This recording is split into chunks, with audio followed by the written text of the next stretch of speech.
Magandang araw po sa inyong lahat. Kamusta na po kayo? Ay nako, ilang tulog na lang, magbibiyernes na naman. Isang tulog na lang, thank God it's Friday. So malapit na po yan, malapit na tayo magpahinga. So kaunti na lang pong kayod at pahinga na. Well, ngayon naman po, bago tayo mag-spokes hour muli, nagpapasalamat po ako sa inyong pagtanggap doon sa aking eksplanasyon na hindi po talaga ako kahit kailan naghimasok sa kaso ni Tatay Digong sa ICC. Bakit po?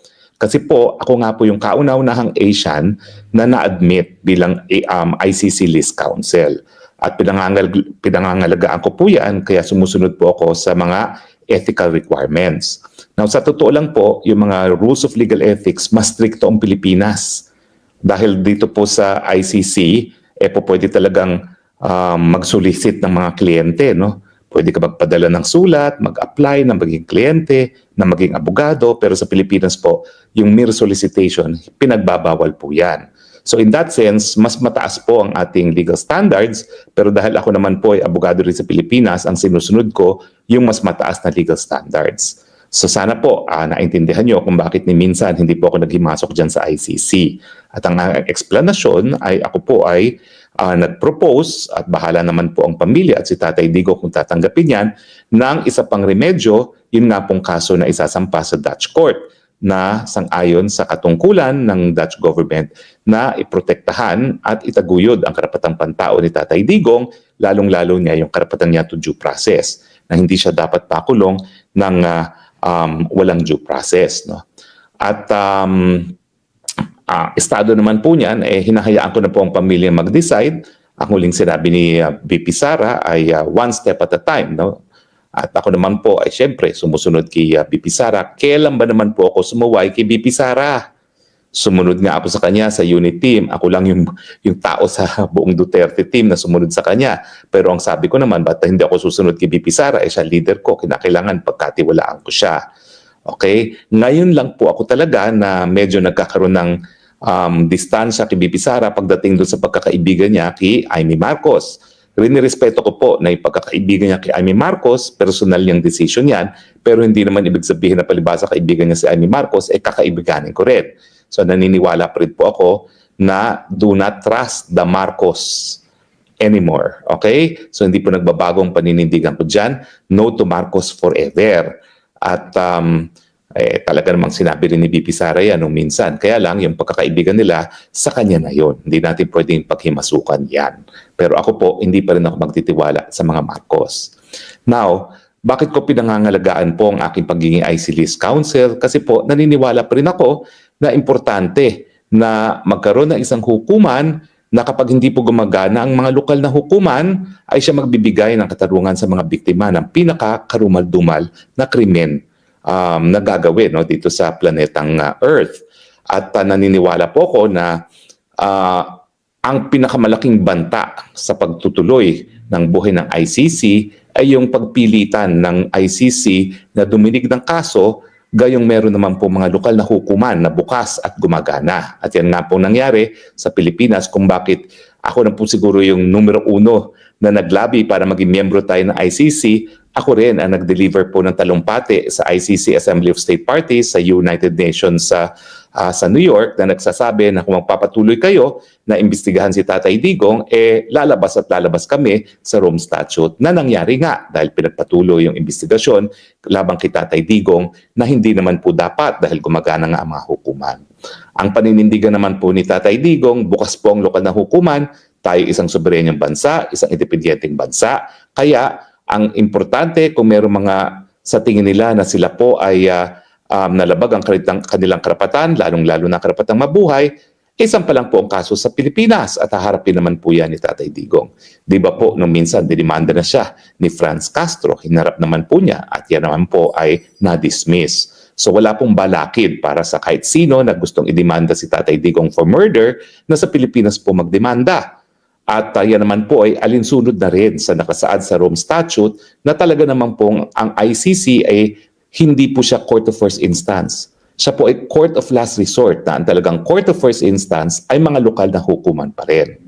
Now, kaya nga po ngayon, dahil hindi naman po ako naghihimasok sa kaso ng ICC, importante naman po na bilang kauna-unahang Pilipino na kinilala ng ICC as a list counsel, kauna-unahang Asian nga po, i-guide ko naman kayo, mga nagmamahal kay Tatay Digong, kung ano na ang estado ng mga pangyayari dito sa hukuman.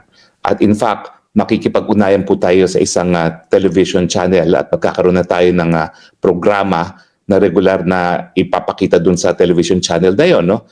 Kung saan kapag nagsimula na po yung confirmation of charges, yung paglilitis ni Tatay Digong, i-annotate po natin yan, no? Dahil siguro naman po dahil tinuro ko ang international law at ako po talaga ay talagang promotor sa pagiging miyembro ng Pilipinas sa ICC at ako rin po ang nagsabi na bibitiw tayo, meron naman po tayong konti kaalaman dyan sa ICC, bagamat minamaliit po tayo ng mga puti. In any case, so yan po ang gagawin natin ngayon. Simula na po ngayon, ito po ang tatawag na natin dito ay the view from the ICC. Okay? Hindi na po updates dahil ang updates, yung mga pangyayari lang, tuloy pa rin po yan. Kapag meron mga nangyari, updates from The Hague. Pero kapag meron pong explanation sa mga pangyayari, yan po itatawagin natin the view from the ICC dahil yung mga interpretasyon ko naman sa mga pangyayari ay personal ko po yan. At yan po yung mga opinion at hindi po yan galing sa abogado ni Tatay Digong dahil ulitin ko po, hindi po ako abogado ni Tatay Digong sa ICC. Kaya nga po, wala rin akong obligasyon na makipagtulungan sa ICC Defense Team. No? Minsan, sasabihin ko ang opinion ko, kung ano ang tama, kung anong mali, sa tingin ko lamang. Pero syempre, ako'y Pilipino lamang. Depende yan kung sinong paniniwalaan nyo. Pero ako naman, obligasyon ko po bilang nakakaintindi ng international law na ipaliwanag sa inyo ang mga pangyayari. So simulan po natin sa mulat-mula. Okay, ang ICC po itinatag na dahil dun sa karanasan natin nung pangalawang pandaigdigang digmaan na milyones ng mga Hudyo ang pinatay ng mga Nazi sa Germany, no? At ang naging ninuno ng ICC ay yung Nuremberg Tribunal na tinatawag kung saan sa kauna-unahang pagkakataon ay nagkaroon ng paglilitis laban sa war crimes at sa crimes against humanity. Now, ang war crimes ay yung paglabag ng international humanitarian law, yung pagtatarget sa mga civilian at saka yung pagtatarget sa mga protektadong individual kasama na ang mga manggagamot, ang mga spiritual leaders, at yung mga sugatan at mga nag-surrender na. Pinagbabawal din sa batas na umiiral kapag mayroon labanan, yung paggamit ng mga means and methods, yung mga armas na nagdadagdag ng superfluous injury and unnecessary suffering. Ano pong kasama dyan? Yung damdam bullets, yung pong lumalaking bala para mag-cause ng matinding sakit, pananakit sa katawan ng tao bago patayin ng tao. No? Yung mga nakakasunog, yung mga bacteriological weapons, yung mga chemical weapons, yung hindi po pwede rin targetin ng kalaban. Okay? Dahil kinakailangan, isa rin sa mga batas na pinapairal kapag merong labanan is dapat meron talagang yung rules on targeting, tatargetin mo lang yung valid military target. No? Yung may kinalaman para ma-subjugate o mapasuko mo ang kalaban. Pero ang objective po ng gera, hindi po para patayin ang lahat ng mga sundalo, kundi pasukuin yung kalaban. Well, habang meron pong labanan, mabuti nang merong batas na umiiral, pero sang-ayon din po ako sa mga nagsusulong na karapatang pantao na dapat talaga i-emphasize natin na bawal pumatay. Pero habang nagpapatayan sa gera, mas mabuti na meron talagang batas na kinikilala ang lahat. At ang lahat naman po ng bansa sa daigdig, kinikilala na batas yung international humanitarian law. Now, yung crimes against humanity, kauna-unahan po talagang linitis yan sa Nuremberg. Initially, ang problema kasi kapag ang war crimes ang nagiging basihan, pwede mo lang siyang litisin kapag ikaw ay gumawa ng war crimes sa labas doon sa labas ng bansa mo, no? O doon sa lugar na kung merong labanan. Pero paano kapag sarili mong tao naging biktima? Paano kung sarili mong mga mamamayan ang naging biktima mo? Dahil si Hitler naman, pinadala rin niya sa gas chambers yung mga Hudyo na Aleman. So kung yung a-apply mo yung batas ng mga panahon na yon, hindi po talaga sila masasakop ng war crimes. Pero hindi naman po pwede na palibasa, hindi sila mga mapaprosecute for war crimes, palalayain na sila dahil milyon na ang pinatay doon sa World War II. So ang ginawa nila, gumawa ng bagong krimen, crimes against humanity. No? Ito nga ay yung systematic or widespread attack against civilian populations knowing na ang target ay civilian. O tatagalugin ko po. Ito po ay yung pagpatay ng mga lawakan, maramihan, o di naman kaya in a systematic manner, ayon sa isang systematic na plano, na pagpatay ng civilian. At alam nila na ang tinatarget ay civilian. Kasi kapag ganyan ang krimen, it does not matter kung ano yung nationality ng biktima.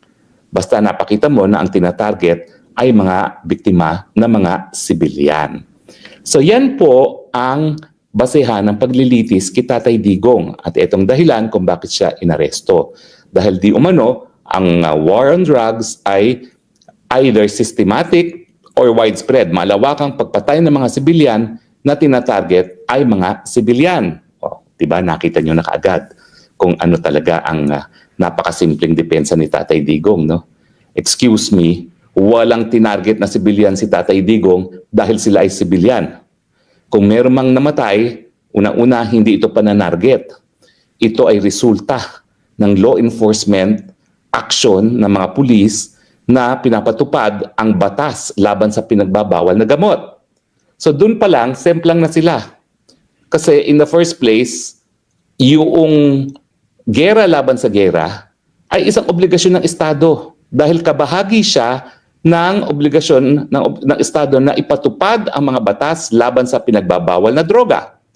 At ito naman po ay obligasyon ng Estado hindi lang sa Pilipinas kundi sa buong daigdig. Kaya nga po dyan sa UN Austria, dyan po nakabase yung Drug Enforcement Agency, kumbaga, no, ng United Nations. No? At dyan talaga nagtutulungan ng mga iba't ibang bansa sa United Nations para supuin itong problema ng droga. So makikita nyo na talagang ang pangunahing depensa natin, unang-una, walang targeting ng sibilyan dahil sila ay sibilyan. Kung meron man namatay, at sigurado naman meron mga namatay, dahil po yan sa isang legal na aksyon ng Estado na labanan ang pinagbabawal na droga at yung mga individual na nagpapakalat ng pinagbabawal na droga. Okay. Bawal bang pumatay ang mga pulis? Hindi po. Sa karapatang pantao, kapag mayroong banta sa buhay ng pulis, pwede pong gumamit ng dahas ang pulis para protektahan ang kanyang buhay. Kaya nga lang po, kapag nagkamali ang pulis at gumamit siya ng labis-labis na dahas para protektahan ang kanyang buhay, yung pulis mismo ay magkakaroon ng pananagutan. Now, dito sa crime against humanity, sino ba ang pwedeng mapanagot?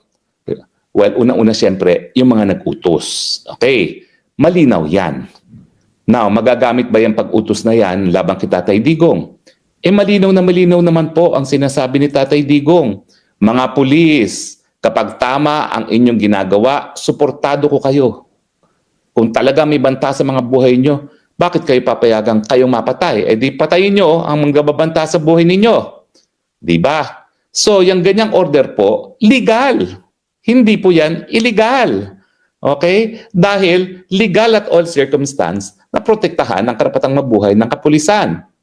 Ang problema, ang mga tao na nalalaman, na nalalabag yung karapatang mabuhay dahil lantaran ng pagpatay ng tao maski walang banta sa buhay ng pulis at wala silang ginawa, yan ay magiging pananagutan. Ibig sabihin, dalawa yung pamamaraan para maparusahan ang kahit sino man ng crimes against humanity. Kung siya ay nag-utos, either ng malawakang pagpatay laban sa sibilyan, o di naman kaya yung systematic attack laban sa sibilyan dahil sila ay sibilyan, o di naman kaya alam niya na nagkakaroon ng widespread or systematic pagpatay ng sibilyan at wala siyang ginawa para pigilin ito at para imbestigahan, litisin at parusahan yung mga lumalabag sa batas.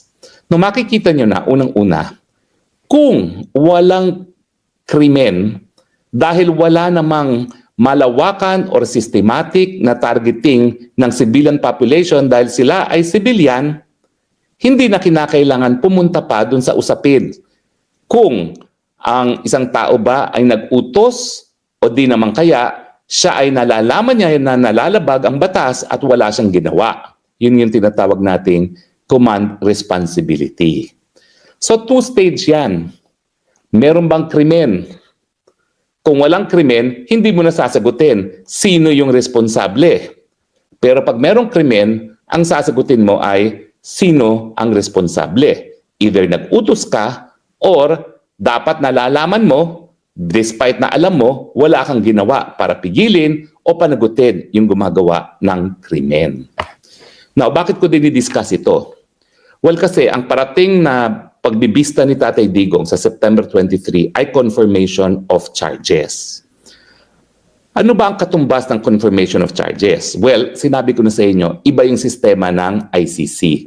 Inquisitorial ito, mas influence ng Europe. Ano nga ba yung mga pagkakaiba? Well, unang-una, yung pag-i-issue ng warrant of arrest, maski wala pang probable cause at ang definition ng probable cause na hinihingi ng hukuman ng Pilipinas ang ayon sa ating lokal na batas, yung likelihood na merong krimen na naganap at yung taong nasasakdal ay may posibilidad na siya ang gumawa ng krimen. Mas mataas siya doon sa preponderance of evidence na ina-apply sa civil cases, pero mababa siya sa proof beyond reasonable doubt. Now, ang proseso sa ICC iba. Para magkaroon ng warrant of arrest at pagkatapos magkaroon ng preliminary investigation ng prosecutor, kung meron lang good grounds para mag-issue ng warrant of arrest, pwede na yan. Kaya nangyari kay Presidente Duterte, wala pang probable cause na meron kang krimen na posibleng nangyari at posibleng siya ang responsable sa krimen na yan, pero nag-issue ng warrant of arrest dahil meron daw good grounds. Now, pero wala pang probable cause po yun, ha? Ang probable cause, mangyayari pa lang dito sa confirmation of charges. So, ang katumbas ng confirmation of charges dito sa ating sistema sa Pilipinas ay yung parang preliminary investigation sa piskalya. Bakit mga huwes ang dumidinig dyan? Kasi nga, nung binubuo yung Rome Statute, ang Amerika nagko-complain. Makapangyarihan yung prosecutor na yan. Pwede niyang sampahan ng kaso at i-order ang pag-arrest ng isang nakapong presidente at hindi po pwedeng magamit yung sovereign immunity from suit bilang depensa. Sino yung prosecutor na yan? May pananagutan ba siya? Wale! Dahil sabi ng mga Amerikano, unlike sa Amerika, ang prosecutor halal lang ng mga miyembro ng mga estado na kasapi ng ICC at hindi halal ng taong bayan mismo. Now, para nga maingganyo mga Amerikano na sumapi, bagamat ganitong napakakapangyarihan ng prosecutor, ang ginawa ay nagkaroon ng pretrial chamber. Walang pwedeng gawing hakbang ang prosecutor na makapangyarihan na hindi sasang-ayunan ng pretrial chamber. Nandyan tayo ngayon. Kaya nga bago magsimula ng preliminary investigation para ma-determine kung merong good grounds na mag-issue ng warrant of arrest, dumaan yan sa 3 mahistrado ng pretrial chamber. At bago naman magtuloy ang kaso, kinakailangan munang ma-determine kung merong probable cause. At yung probable cause na yan, dyan na i-establish sa confirmation of charges.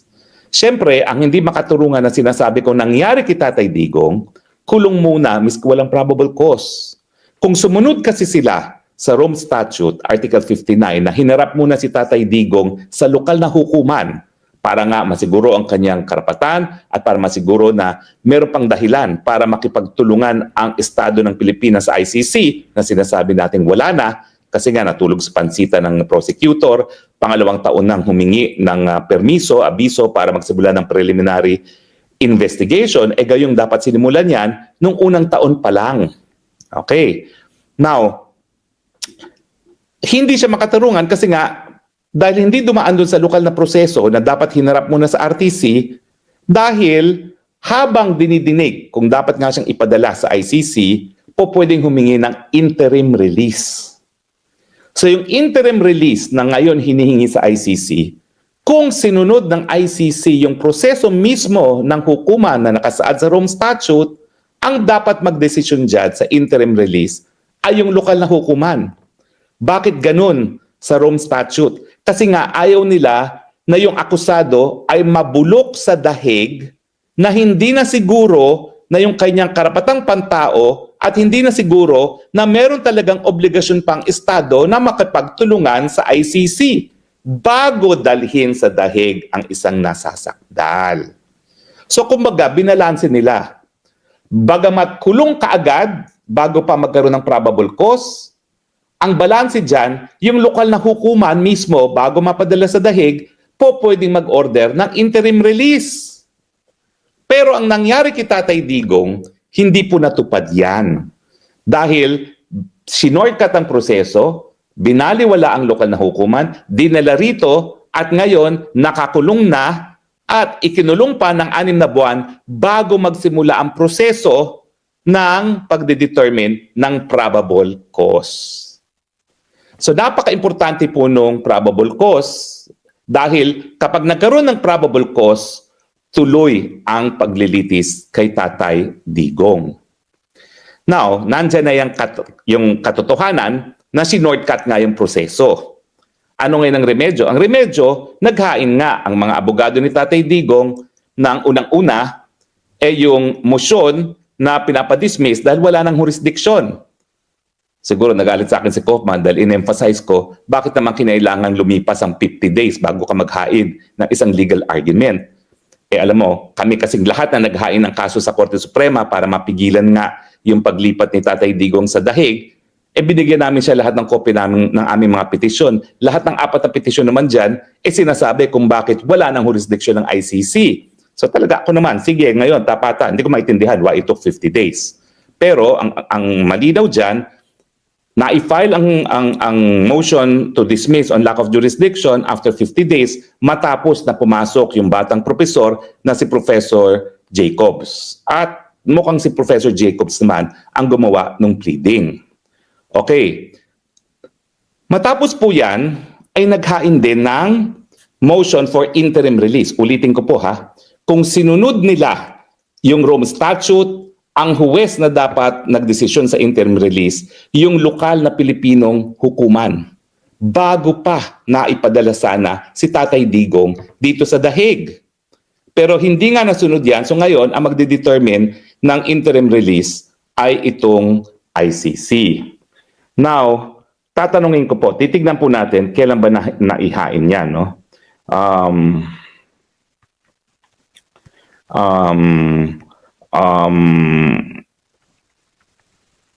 Okay, tignan natin po yung date. Tinanong natin kay Google, kailan ba yan? Interim release, no?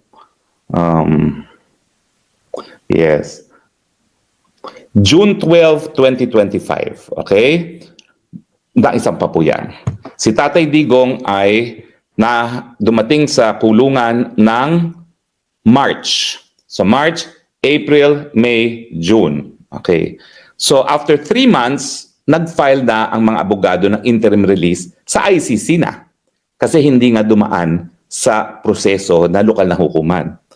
Ibig sabihin, kung dinaan yan sa lokal na hukuman, chances are, sasabihin ng lokal na hukuman, hindi na siya po pwedeng padala sa dahig dahil wala na obligasyon makipagtulungan. Dahil nagsimula ang preliminary investigation on the 2nd year, matapos tayo maging miyembro, dapat sinampayan on the 1st year. So hindi na magro-rule ang lokal na hukuman sa interim release dahil palalayait si Tatay Digong, mababaliwala yung warrant of arrest ng ICC. Pero dahil hindi nga dumaan yan, dito na dinala. Now, ulitin ko po ha, yung jurisdiction objection na i-file on the 50th day. Meanwhile, from day 1, March 12 until the 50th day, walang kahit anong na-i-file sa hukuman para mapalaya si Tatay Digong. Ang kauna-unahan ay yung jurisdictional ground on the 50th day. And on the 90th day, on the 3rd month of his detention, nag-file ng interim release. Siyempre, kung ikaw ay nakakulong, gusto mo talagang mapalaya ka agad. At dahil piskal naman si Tatay Digong, siyempre alam niya na kahit anong mangyari, kahit anong hukuman, pwede ka naman as a matter of right na humingi ng temporary kalayaan, habang dinidinig, basta ikaw ay mag-post ng piyansa. At ganyan din naman talaga ang proseso ng ICC. Na kapag binigyan ng interim release, magfa-file ka rin ng piyansa at susunod ka sa mga kondisyones. But it took the lawyers 3 months, 90 days. 50 days to question jurisdiction, 90 days. So ibig sabihin, sa parte ng depensa ni Tatay Digong, ang dalawang remedyong na-file na importante, dismiss, filed on the 50th day, interim release, filed on the 90th day. Anong estado ng dalawa? Ang estado ng dalawa, at ito po'y walang komentaryo, it's a matter of fact. Hiningi ngayon ng defense team ni Tatay Digong na wag muna magdesisyon sa parehong motion. Yung una, para sa jurisdiction, meron pa raw pong inaantay na papeles. At ganun din ang dahilan dun sa interim release.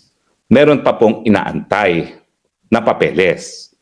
Ngayon, ang nadesisyonan pa lang ng hukuman, and this is a statement of fact, yung motion for interim release na i-file on the 3rd month na nakakulong na si Tatay Digong, sinang-ayunan ng hukuman yung wag munang desisyonan.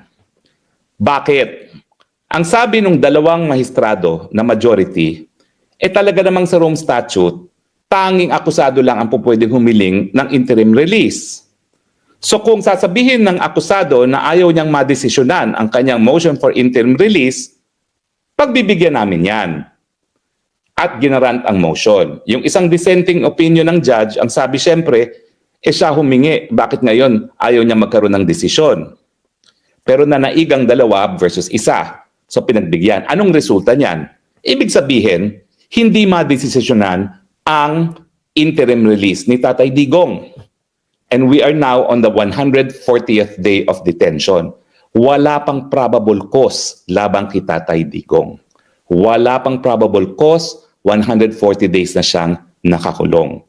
At yung interim release, hindi madesisyonan, hindi mabibigyan ng desisyon kasi hiningi ng depensa na antayin muna ang isang dokumento bago magdesisyon. To be fair, wala po akong kinalaman sa kaso.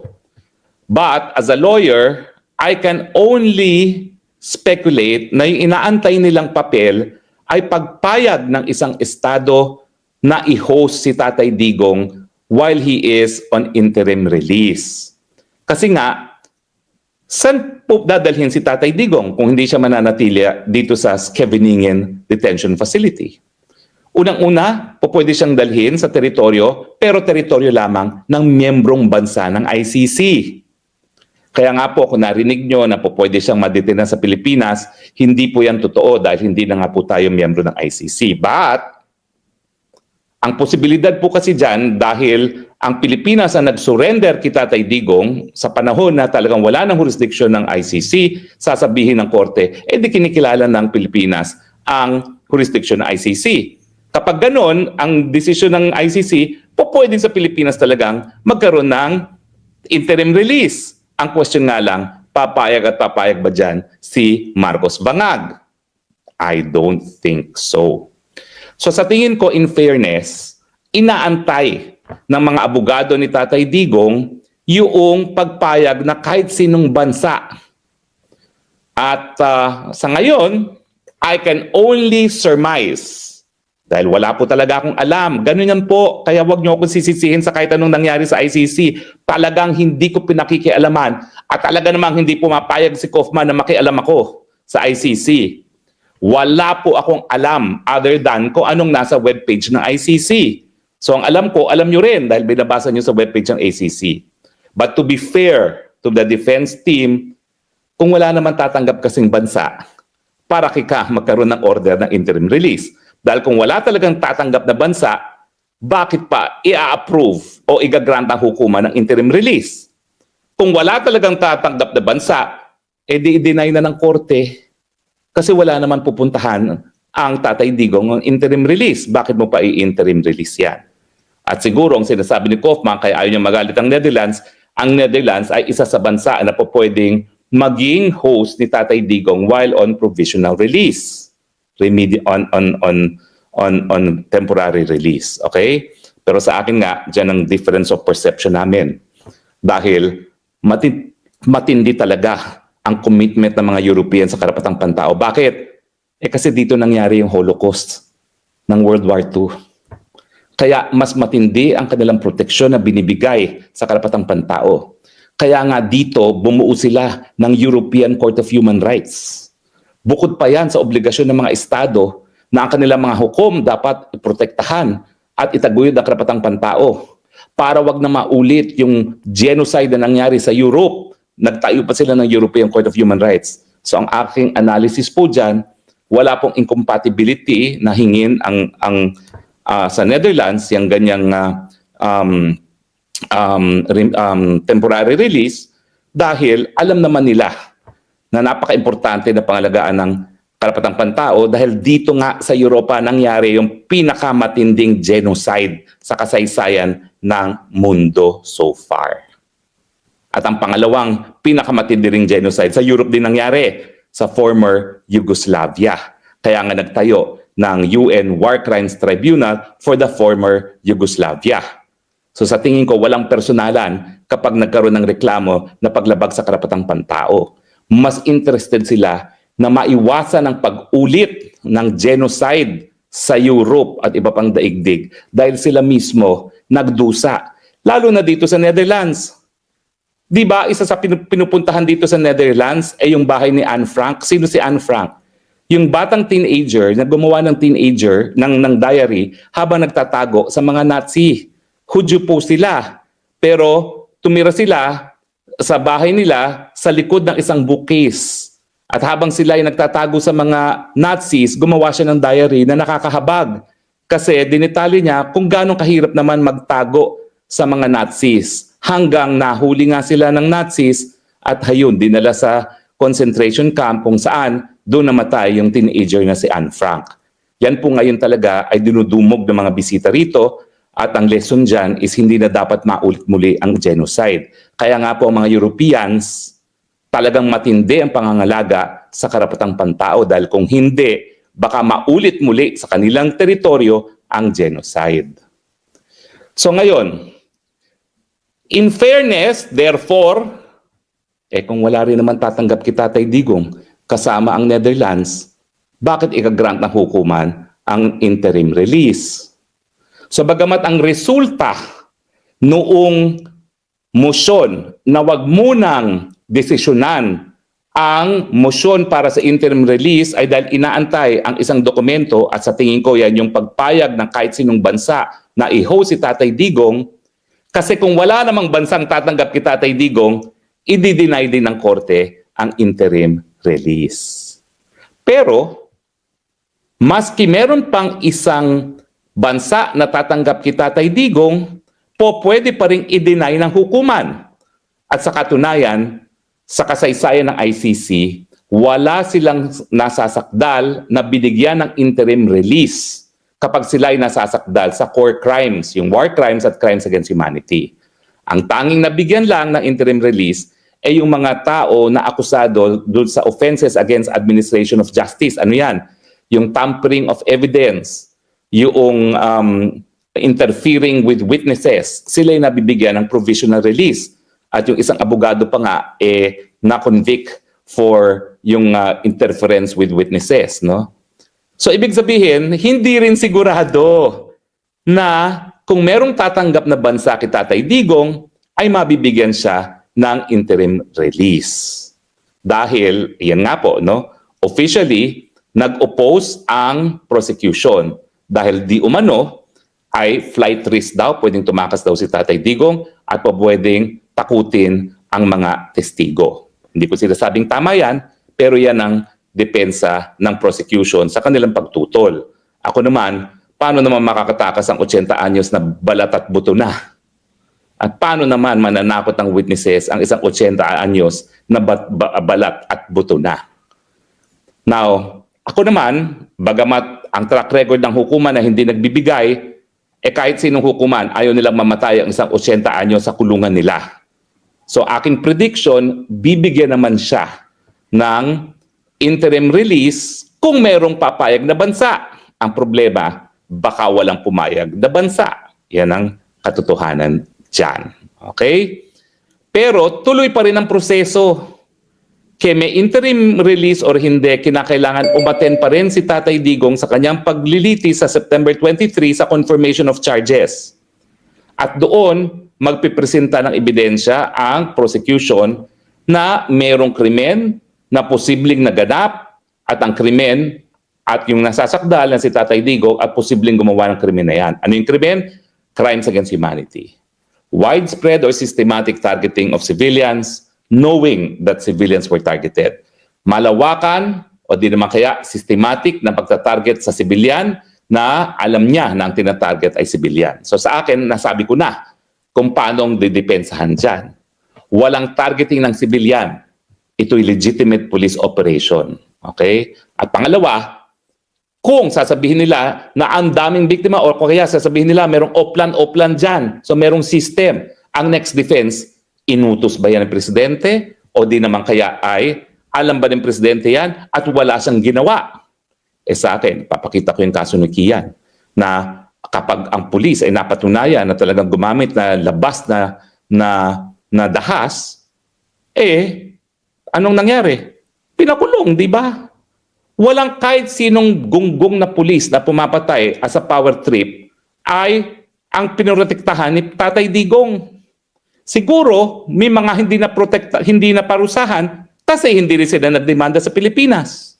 Ang tanong, could the president have known about every single case ng mga power tripper na pulis na pumatay na walang dahilan? Paano mo mapapatunayan yan? Abogado nga yung Tatay Digong. At palaging sinasabi, hoy, kayo mga pulis, pag hindi kayo sumunod sa batas, you're on your own. Pero pag kayo sumunod sa batas, poprotektahan ko kayo. Yan po ngayon ang paglalabanan. Now, ang sabi ng depensa, ang tanging ebidensya na ipopresenta nila ay documentary evidence. Nasa sa kanila yon. Pero anong epekto niyan?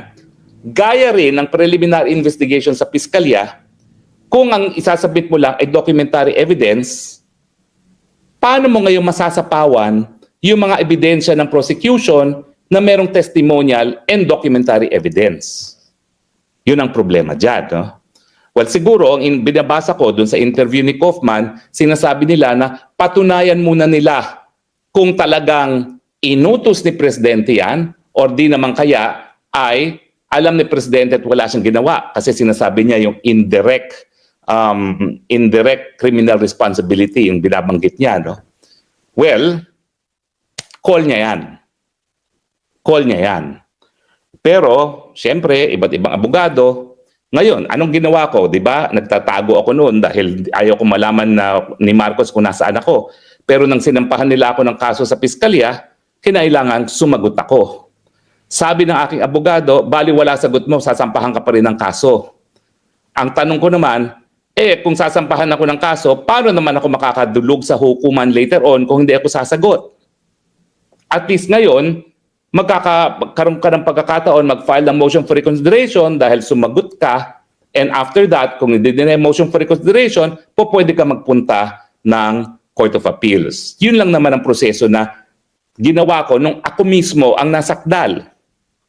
Pwedeng hindi ako sumagot. Pwedeng wala akong testimonyang pinresenta.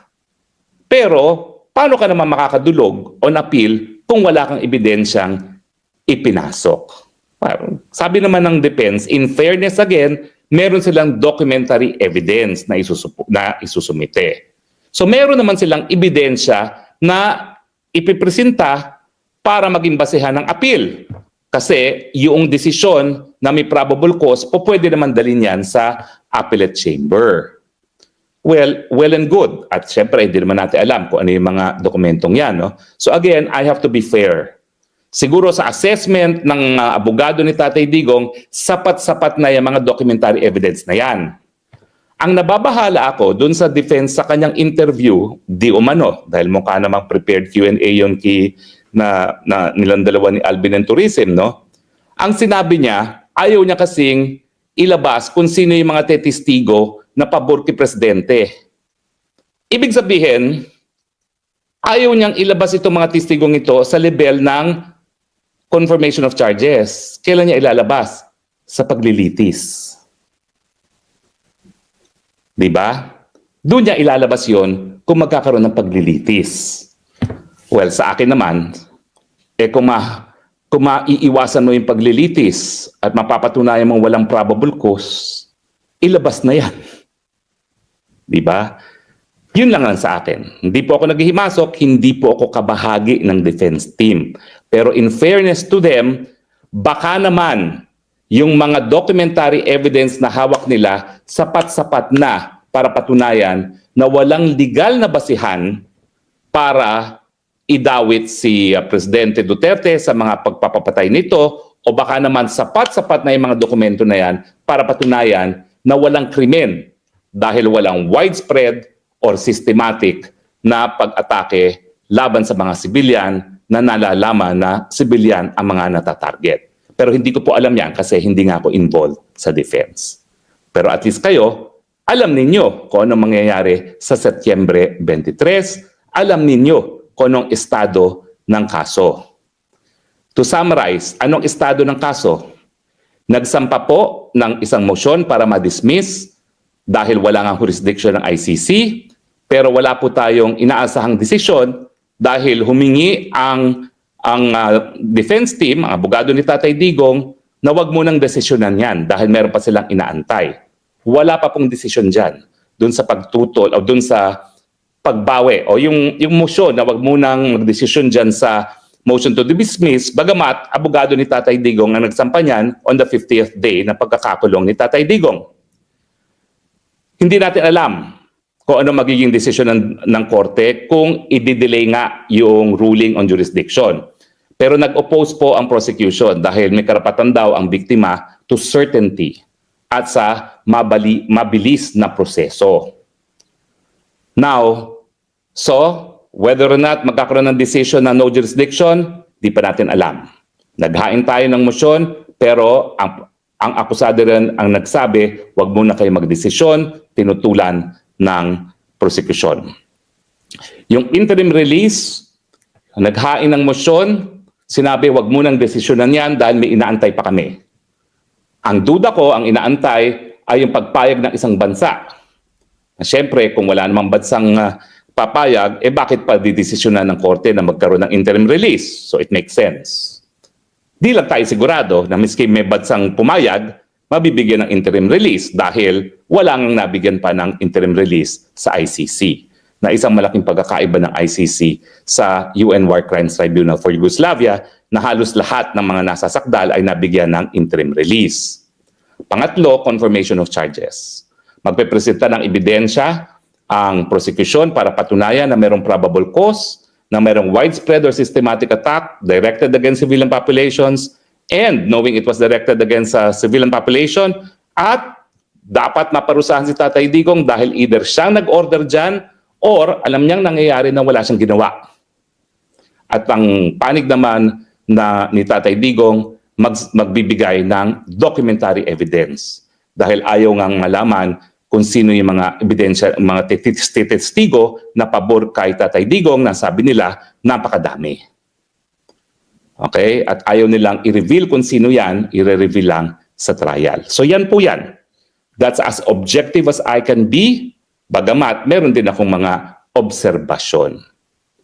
By way of conclusion, magdasal po tayo. Dahil ang pagkakakilala ko kay Tatay Digong, hindi niya kakayanin yung pagkakakulong niya, lalong-lalo na dahil siya ay hinuhusgahan ng mga dayuhan. Kung siguro sa Pilipinas siya nakulong, matatanggap niya yan. Pero talagang yan ay labag sa kanyang buto na dayuhan ang naghuhusga sa mga krimen na di umanong nangyari sa Pilipinas. At dahil kilala ko pa yung Tatay Digong dahil hindi naman ako talaga Digong sa mulat mula, hindi ako taga Davao. Nakilala ko lang siya, Maguindanao massacre na, no? Ang pagkakaalam ko, hindi niya kaya rin yung buhay na nag-iisa. Importante sa kanya ang kanyang mangham sa buhay, at ngayon nga po, isang linggo nang walang dalaw. Lungkot po ang kalaban ni Tatay Digong. Kaya ipagdasal po natin unang-una na sana magkaroon ng interim release. Sana may bansang pumayag na tanggapin si Tatay Digong. Pagdasal po natin yan. Dahil matindi po ang pagsubok ni Tatay Digong habang siya ay nakakulong dito sa The Hague, na sa ngayon po ay hindi malang nabibisita ng kanyang mahal sa buhay. siyempre, pagdasal na rin natin na sana po sapat nga yung documentary evidence ng mga abogado ni Tatay Digong para magkaroon ng desisyon na walang probable cause at dapat palayain na si Tatay Digong. Pagdasal na rin natin na sana po magdesisyon nga ang hukuman na walang jurisdiction. Wala pong imposible sa dasal. Hindi lang po yan nakasalalay sa mga abogado. Minsan po, talagang Panginoon ang siyang maghuhusga. Maraming salamat po sa inyong patuloy na pagtangkilik at magkakaroon po tayo ng susunod na View from the Hague kapag merong nangyari doon sa mga pending na mga motion. Dalawa po yan na nakabinbin, dismissal on basis of lack of jurisdiction at saka interim release at saka pag nagsimula na po ang confirmation of charges. Ito po ang View from the Hague, kauna-unahang View from the Hague. Maraming salamat po sa inyong pagtangkilik. Magandang araw po sa inyong lahat.